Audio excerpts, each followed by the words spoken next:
Hello everyone, this is Hakaym and welcome back to some more World of Warships, and today I'm finally showing off the Tier 7 British DD. Now this is as far as I got. I did not unfortunately get the Lightning as of yet. If I get it, I will show it off, but this is the highest tier I've got so far. And little replay bug right there. I am joined with No Game in the KGV and Sweet in the Duke of York. Maybe you guys can kind of figure out what they're trying to do. Anyway, let's talk about the Jervis. Jervis is actually where I would consider where you kind of understand to a full ability of what the British destroyers are really capable of and what they're designed to do. Because in this battle, you will see that this ship is a really good anti-DD. So, as you can see, we are playing on, actually I forgot the name, Shards. And there are a few tier 7s. For once we're actually top tier, which is, you know, slightly unheard of for tier 7. I guess that's can be said for almost every tier. It is more fun to be top tier. And not so much fun against being, you know, bottom tier, being a lowly tier 7 in a tier 9 battle. So in this match, we are playing Domination. I have pushed into B quite heavily.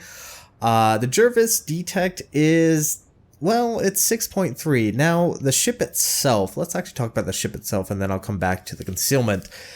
The ship itself is, in essence, the same thing as the Gajamada. The Gajamada is, in essence, where it came from. The Jervis is the original ship. The Gajamada was sold to the Pan-Asian area, and obviously that's where we got the Gajamada. So if you understand how to play the Gajamada, you'll understand how to play the Jervis. Now the Gajamada has a few benefits over the Jervis, and that comes down to the Concealment. Concealment for the Jervis is 6.3. And for the Gajamada, it's a little bit actually lower detect. I believe it is around 6 km to 6.1. It's been a little while since I have played the Gajamada, so there is obviously a major, not a major, but there is a slight surface detect between those two ships. Now, as you can see, we've already lost 3 ships, and you can kind of understand what's going to happen in this battle. Now, we've captured A and B with little difficulty. Unfortunately, we're starting to lose A, but currently there's no one over at B, and this Colorado is starting to push in, and now it comes down to the Torpedoes. These Torpedoes, as you can see, you're capable of firing single fire, and this is very strong against ships that are coming in with their bow. So more than likely you're hit them. If obviously they dodge, you will miss all your torpedoes. That's obviously the major downside of that. But the range on the torpedoes aren't particularly great. They are only 7k kilometers, and you have a surface detect of 6.3. So not a huge amount of difference between your detect and your ability to actually land torpedoes on targets, and the Colorado found out the hard way not to push so heavily in, especially when you have no one to spot.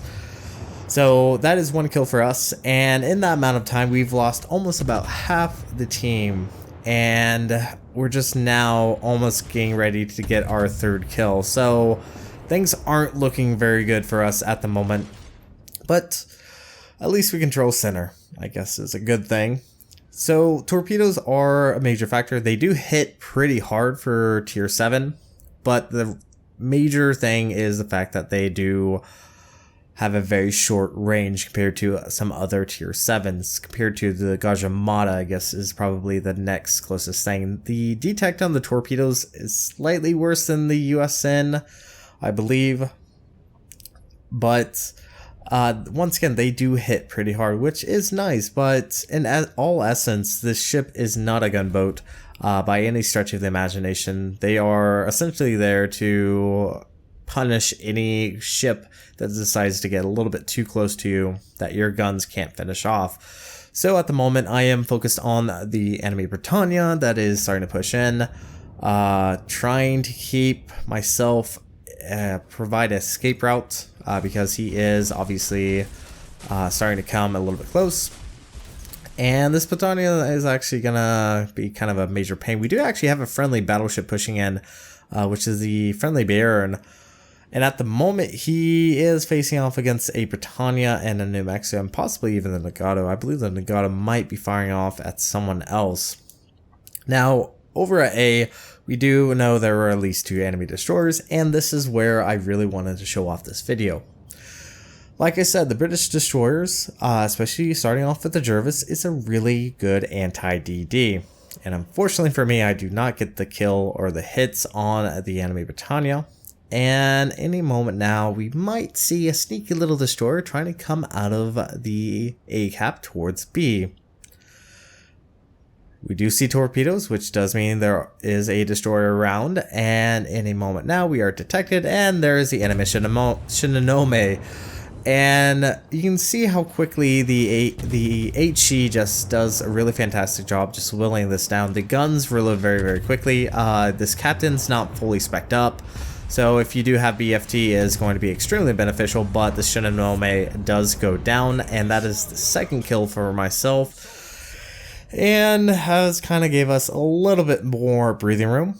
Now, at the moment, I am actually the only enemy destroyer on this team.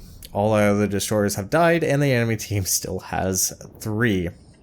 Fortunately, both Sweet and No Game are doing a really good job at taking out the enemy battleships.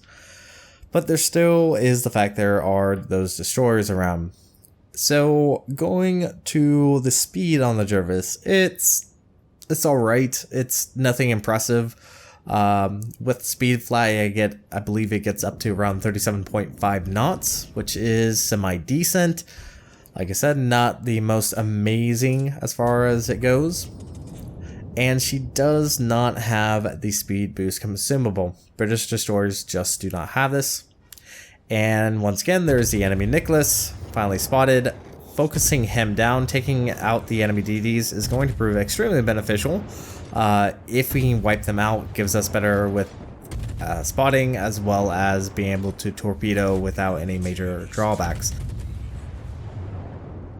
So, Nicholas unfortunately is getting behind the island, no longer able to really shoot at him. And I don't think the Nicholas actually dropped torpedoes, which is actually really interesting. Mahan is once again spotted.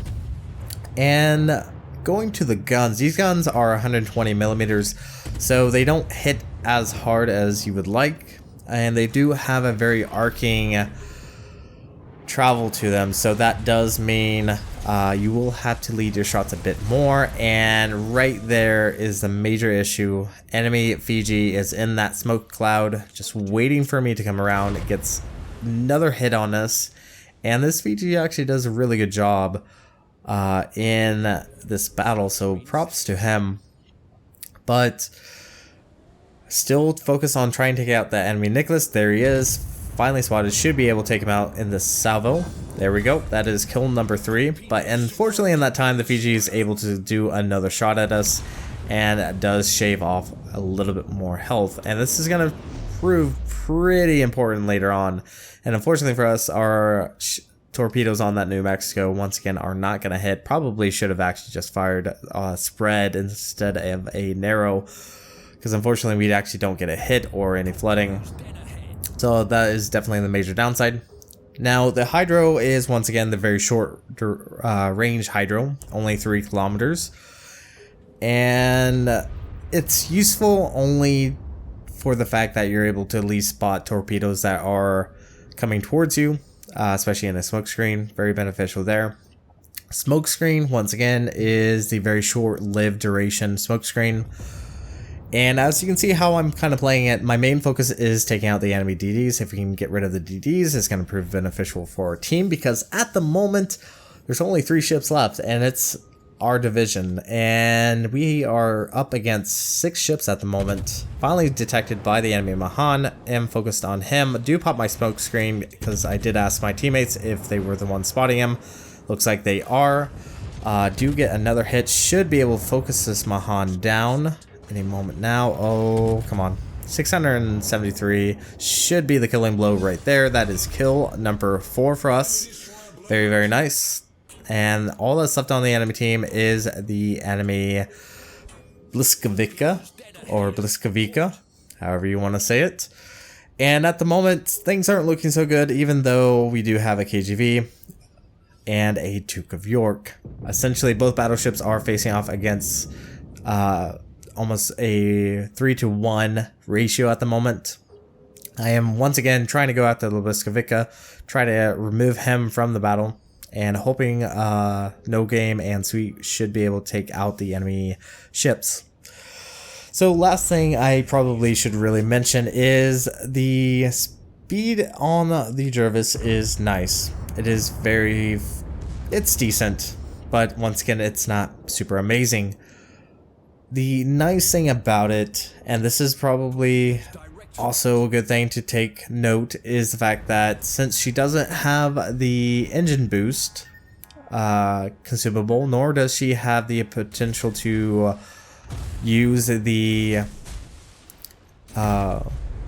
actual module to increase the acceleration, she does have the British cruiser acceleration, which is very, very strong because it does allow you to get out of a dead stop very, very quickly with little difficulty. But unfortunately, we have just lost No Game to the enemy Nagato. Now it's just myself and unfortunately Sweet Potato, and Sweet Potato's facing off against a enemy Fiji, and the Fiji is going to unfortunately play smart. And of course, look at that, 128 points of health. Turn my guns, finish him off, Kraken Unleashed, and unfortunately we are going to lose Sweet and the Duke of York. And unfortunately, the ship cannot face off against a Fiji at all. So this is actually going to be it for this video. Quick look at the Jervis. Definitely looking forward to getting the Lightning, and then the tier 9, and then the tier 10. But anyways, thank you guys so much for watching. If you like what you saw, hit the like and subscribe button. You guys have a great and fantastic day. Zaijian. Torpedoes direct front. You're in Confederate.